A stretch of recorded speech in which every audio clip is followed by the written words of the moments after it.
উদ্দেশ্য, মাথার উদ্দেশ্য পূরণ করবার জন্য ধীরে ধীরে প্রথম পদক্ষেপ আমাদের, তার প্রথম পদক্ষেপ পৃথিবীকে স্পর্শ করে, পৃথিবীকে উঠেছে। তাহার সেই কমনীয় পদের স্পর্শে পৃথিবী মাতা হৃদয় কেঁপে উঠেছে। তাই বড় সতর্কতা হচ্ছে, ধীরে ধীরে ধীরে ধীরে নিয়ে যাচ্ছে, চলছে। কোথায় শুনলে বলিযজ্ঞ করছি, বলিযজ্ঞ করছি দেখতে হবে। তখন ধীরে ধীরে ধীরে ক্রম পাদবিক্ষেপ। তাই সত্য কথা বলি, প্রার্থনা করেছেন দশমতায়, চলয়তি বিক্রমণে বলি অদ্ভুত বামন, চলয়তি বিক্রমণে, চলয়তি চলনা করছে, ক্রম পাদবিক্ষেপে ছোট ছোট পা, তার চরণ, তার সেই চরণ তো পৃথিবী কোনোদিন আস্বাদন করতে পারবে। আজকে তার পৃথিবীর সৌভাগ্য, আমার মুখে তোমার জন্য প্রথম সেবা আমি তোদের করতে পারছি, কত বড় ভাগ্য।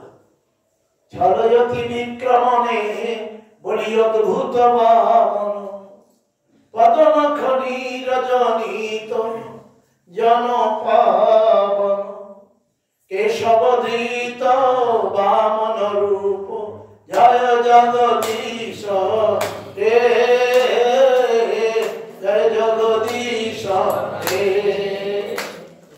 কেশবধৃত বামন রূপ, জয় জগদীশ হরে, জয় জগদীশ হরে, জয় জগদীশ হে। জয় কেশবধৃত বামন রূপ, জয় জগদীশ হে, জয় জগদীশ হে। কেশবধৃত বামন রূপ, জয় জগদীশ হরে, জয় জগদীশ হরে, জয়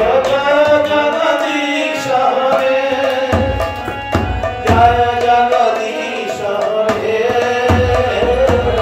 জয় জগদীশ হে, জয় জগদীশ হে, জয়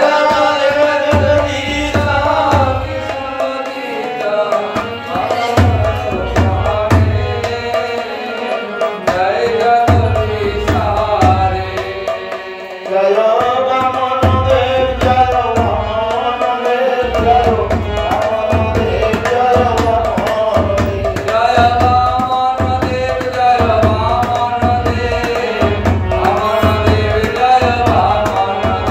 জয় বলি মহারাজ, জয় বলি মহারাজ, জয় বলি মহারাজ, জয় বলি মহারাজ। জয় গৌর হরি বল, হরি বল।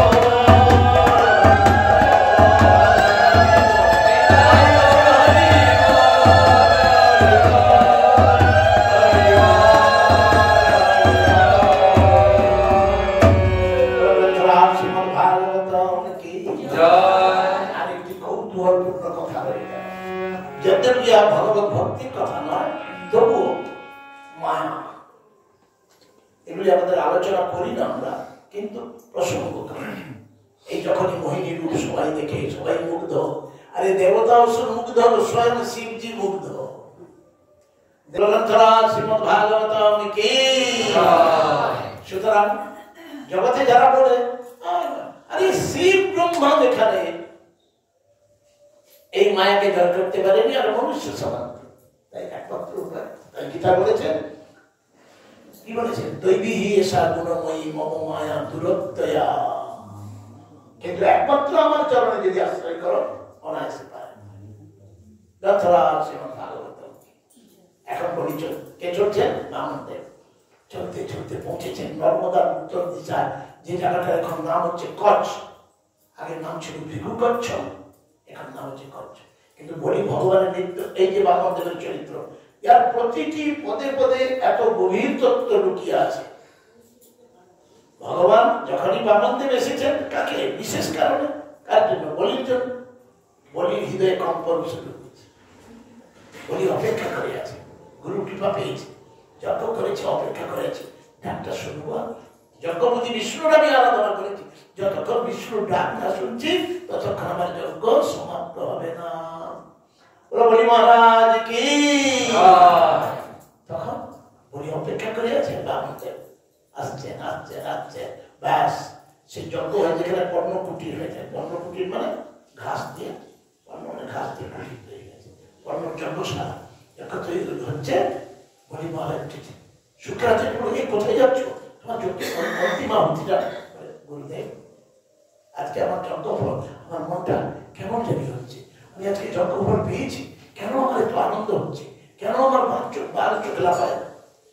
যখনই কোনো মঙ্গল হয় আমাদের চক্ষু লাফায়। কোন চক্ষু? মেয়েদের কোন চক্ষু লাফালে মঙ্গল হয়? হ্যাঁ, মেয়েদের বাম চক্ষু লাফালে মনে হবে কোন মঙ্গল হবে। এটা ভাগবতে আছে, আমার কথা বলবো, আজকে বলবো না কালকে। আর ছেলেদের ডান চোখ, যেদিন দেখবেন ডান চোখ লাফিয়েছে কিছু না কিছু মঙ্গল আছে, ভাগবত কথা। যাই হোক, তো বলি বলছি আমার বাম চোখ লাফ, আমার কিছু একটা হয়েছে, কিছু বলি ডাকছে। ভগবান ডাকছেন ভক্তকে, ভক্ত ভগবানকে ডাকতেছে। আজকে ভগবান ভক্তকে ডাকছে। কে শ্রেষ্ঠ? বলি শ্রেষ্ঠ, বলি শ্রেষ্ঠ। আজকে বলি হৃদয়ে সেই রোমাঞ্চ কম্প, সমস্ত কিছু কষ্ট সাত্বিক বিকারে দেখেছো তুমি সামনাসামনি, চোখে চোখ, ফেস টু ফেস তাকে বলি। তাহার জীবনের সমস্ত কিছু আজকে বামনদেবের রূপসুধা পান করেই যাচ্ছে, করেই যাচ্ছে, করেই যাচ্ছে, তার হুঁশি নাই। এত সুন্দর, একই অঙ্গে এত রূপ, এত রূপ, এত রূপ, কোথা থেকে আসলো? কে তুমি? কে তুমি? কে তুমি? মম আরাধ্য দেবতা, আমাকে পরিচয়। তখন ভগবান মায়া জালটা সৃষ্টি করে। মা প্রথমে ভক্তকে দর্শন দিয়েছেন, তারপরে কি করলেন? চোখের সামনে একটা পর্দা ফেলে দিলেন। প্রথমে দর্শন দিয়েছেন এই কংস কারাগারে দর্শন দিয়েছেন, প্রথমে বিশ্ব স্রষ্টা ভগবানকে দর্শন দিয়েছেন, তারপরে একটা পর্দা সরিয়ে দিয়েছেন। তাই ভগবানকে বাৎসল্য স্নেহ দেবকী বসুদেব চিনতে পারে। এখানে বলি মহারাজ, বলি মহারাজ কি দাস্য, আত্মসমর্পণ, তাই দেখতে পাচ্ছে না। ছোট্ট বলে আপনি ব্রাহ্মণ। চিনেছে আগে, হৃদয়ে আনন্দ, আনন্দ ধরে না, কিন্তু এই যে লৌকিক দৃষ্টি, আপনি ব্রাহ্মণ মনে হচ্ছে। আরে যজ্ঞসূত্রটা এত সুন্দর চকচক করতেছে। বলুন, ব্রাহ্মণ যখন আমার দরজায় এসেছেন অবশ্যই কিছু আপনি চাইতে এসেছেন না? বলি আমি চাইতে তো এসেছি। ভিতরে একটা কথা হচ্ছে, বাইরে একটা কথা হচ্ছে। আমার ভক্তের কাছে তো আমি চাইতে আসি। অভক্ত এই সংসারে বহু কিছু সাজিয়ে থাকে, ভগবান তার দিকে একবারও ঘুরে তাকান না। কিন্তু ভক্তের সামান্য একটু বস্তুর প্রতি ভগবানের লোভ হয়ে থাকে, কারণ তার হৃদয়ে ভালোবাসে। জগন্নাথকে দর্শনের ভক্ত সার্বের প্রার্থনা করছি যে ভক্ত বিদুর কি তপস্যা করলো, তার শাক ভাজা তুমি খেলে, আমি 56 ভোগ নিয়ে বসিয়েছি, তুমি একবার আমার দিকে তাকালে না। প্রভু কান্না, ভক্তের কান্না, ভক্তের কান্না, আকুলতা হচ্ছে তার প্রীতির উপহার। প্রীতির উপকরণ যত গভীর হবে তবেই ভগবান কাছে আসবে, তবেই আমরা বুঝতে পারবো। এই মানব জীবনে আমরা সেই অনুভব মুহূর্তে মাত্র করতে পারবো একমাত্র শ্রীমদ ভাগবতের সঙ্গ লাভ করতে পারি। গ্রন্থরাজ শ্রীমদ ভাগবত ইহা কোন কল্পনা নয়, ইহা সত্য, সত্য ত্রিসত্য। বুঝতে হবে সেই সঙ্গ, ভাগবতের সঙ্গ না হওয়া পর্যন্ত আমরা শুনি, 1 ঘন্টা শুনি আর সময় কাটাই, কোমর ব্যথা, মাজা ব্যথা, কান কনকন, ঘাড় ব্যথা, মাথা যন্ত্রণা। ভাগবত আমাদের সমস্ত শরীর বুদ্ধি থেকে কোথায় নিয়ে চলে যায়, এত শক্তি ছিল। কিন্তু এই শক্তিটা কোথায় হয়? যেখানে অহৈতুকী, যেখানে শ্রীমদ ভাগবতের কোন হেতু নেই। অহৈতুকী, অব্যবহিতা, অহৈতুকী অব্যবহিতা যা ভক্তি পুরুষোত্তমে।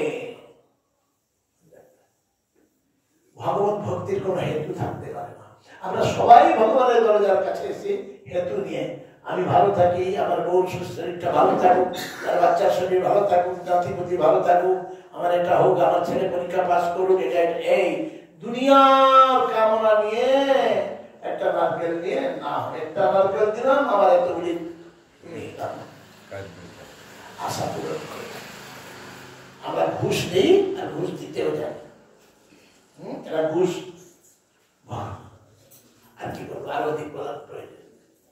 কিন্তু বলি বামনদেবের সাক্ষাৎ আমি বলি মুগ্ধ, কিন্তু যেই শিশুরূপ দেখালেন তার অসুর প্রবৃত্তি জেগে ওঠে। দুটি জিনিস হল, বিগপদ পায়, ভগবানের নিজ রূপ একেবারে কেমন ঢেকে দিলেন, বটু রূপে দেখা দিলেন, আর বলি মহারাজের যে ভক্তির উপরে একটা যেন তারপরে আসরিক শক্তি জেগে ওঠে। তুমি কিছু চাও, তাহলে বলি মহাজন এই যে মুক্তি, বলি বামনদেবের মুক্তি, এটা মুখ্য মুক্তি নয়, এটা গৌণ। ভগবান যেমন নিজেকে ঢেকে দিলেন, ভক্তকে ঢেকে দিলেন জগতের জন্য। কি গো তুমি বটু ব্রাহ্মণ কিছু চাইছো? হ্যাঁ চাইতে এসেছি। কি বললাম? ভক্ত ছাড়া তিনি চান, দাও আমাকে কিছু, কি চাইছো বলো? না আমি আর কি চাইবো, আমি একটা ছোট্ট মানুষ, আমার এই 3টা পায়ে জমি দাও। বলি কি জানে না? বলি সবই জানে। 3টা পা জমি, তোমার 2টি তো পা, 3টা পা কোথায়, 3টা পা কোথায়? এটা বড় কথা না, মুখ্য কথা। বলি বলে তুমি 3টা পা জমি নিয়ে কি করবে? এমন কিছু চাও, আমি বলি প্রহ্লাদের পুত্র, তুমি এমন কিছু চেয়ে নাও কোনদিন আর যেন চাইতে হবে না। এটা কিন্তু গৌণ কথা, মুখ্য কথা নাকি? তুমি এসেছো আমার দরজায়, আমি এমন কিছু বস্তু দিব যাহা কোনদিন কেউ দেয় না। বলো বলি মহারাজ কি কি দিবে? আমরা তো হবে, আগে আলাপ তো হোক। কিন্তু মুখে বলছে তুমি মানুষটা যেমন ছোট্ট, তোর বুদ্ধিটাও তেমন ছোট্ট, 3টা পা জমি, তার দিয়ে কি হবে? একটা রাজ্য নাও, 1000 কন্যা নাও, সুন্দরী কন্যা নাও, 1000 ঘোড়া নাও, এ নাও, হাতি নাও, এ নাও, কিছু। তখন ভগবান বলছেন, বলির মাধ্যমে জগৎকে শিক্ষা দিচ্ছেন, তুমি আমাকে দান দিবে। তুমি বলছো আমি এমন দান চাইবো যাতে আমার দান আর কোনোদিন কোনো চাইতে হবে না, কিন্তু তোমার চাওয়া কি পূরণ হয়েছে? তুমি যে আমাকে দিতে চাইছো, আমাকে পূর্ণ, তুমিই তো পূর্ণ হবে। কি করে আমি পূর্ণতা যজ্ঞ করছো কিসের জন্য? তুমি যদি পূর্ণতা প্রাপ্ত হয়ে থাকতে তাহলে তো যজ্ঞই করবে না। তোমার আছে অভাব, তুমি আমার অভাব মেটাবে। তাই আমরা অভাবের হৃদয়ে কোনদিন ভগবানের কাছে মিষ্টি ডব্বা নিয়ে যাও, আর চমচম নিয়ে যাও, সন্দেশ নিয়ে যাও, ফুলের হার নিয়ে যাও, যা অভাবের হৃদয় দিয়ে কোনদিন ভগবানকে খুশি করা যায় মনে রাখবে। তাহলে এত যে নিয়ে যাচ্ছে আমি বলবো কার ভাবনা কি সেটা কি করে হবে, কিন্তু বাস্তব কথা হচ্ছে ভাবের জগতে প্রবেশ করা ছাড়া তিনি কে? তিনি অভাবগ্রাহী নন, তার নাম হচ্ছে ভাবগ্রাহী। তিনি আমাদের ভাবটাকে গ্রহণ করেন, কোন বস্তু নিয়ে তার সেবা করেন।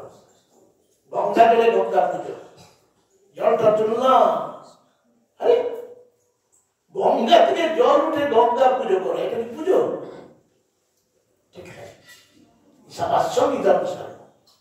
বলি বামনদেবের কথোপকথন চলছে, তুমি তুমি নিতে পারো, আজকে আমাকে এমন কৃপা করলে, তোমার 3য় চরণটি আজকে আমি দেখবো।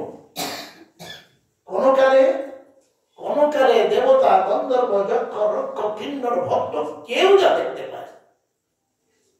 আজকে সমস্ত যজ্ঞের ফল তুমি দেওয়ার জন্য আমাকে এসেছ। তোমার যে দেব দুর্লভ, ব্রহ্মা দুর্লভ পদ, সেই 3য় পদ আমি দর্শন করবো। কেমন আনন্দ! আনন্দে পুলকিত চিত্তে বলি মহারাজ স্ত্রীকে ডাকে, আসো আসো, স্বর্ণ কলসি নিয়ে আসছে। কিন্তু আসরিক সত্যি শুক্রাচার্য বুঝতে পারেন না। শুক্রাচার্য তাকে দেখছেন বিষ্ণু, শুক্রাচার্য তাকে দেখছেন অসুরগণের শত্রু বিষ্ণু রূপে। বলি তাকে দেখছেন কি চোখে? কিছু শুক্রাচার্যের চক্ষু আছে, গুরুদেব কে, বলির চক্ষু আছে, শিষ্য কে বড়? এখানে বড় কে? গুরুদেব বড় না শিষ্য বড়? এই কথা বললে গুরুদেব যেই ভজে সেই শ্রেষ্ঠ। শুক্রাচার্য তাকে দেখছেন বিষ্ণুর রূপে, আর বলি মহারাজ কি দেখছেন? প্রেমের পরিপূর্ণ রূপ রূপে। তিনি আমাকে দিতে এসেছেন। কি দিতে এসেছেন? তার অভয় চরণকে দিতে এসেছেন। যে চরণ কেউ কখনো পায়, যে চরণের কোন সন্ধান কেউ জানে না। আজকে আমার ভাবনাটা কি, তুমি যদি চরণ, তৃতীয় চরণ দেখাতে পারো, আমি আমার সর্বস্ব তোমার সেই চরণে অর্পণ করে দেওয়ার জন্য প্রস্তুত আছি। বলি মহারাজ কি। নর্মদার উত্তর দিকে বলি মহারাজের যজ্ঞস্থলীতে ভক্ত ভগবানের সাক্ষাৎ। ব্যাস, প্রতিজ্ঞা করো। কি প্রতিজ্ঞা? আমি কথা দিয়েছি। ভক্তের কথা হচ্ছে সবচেয়ে বড়। জগতের মানুষ কথা রাখে না, কিন্তু ভক্তের কথা মানে জীবন দিতে পারে। ঠিক আছে, প্রতিজ্ঞা করুন বলি মহারাজ।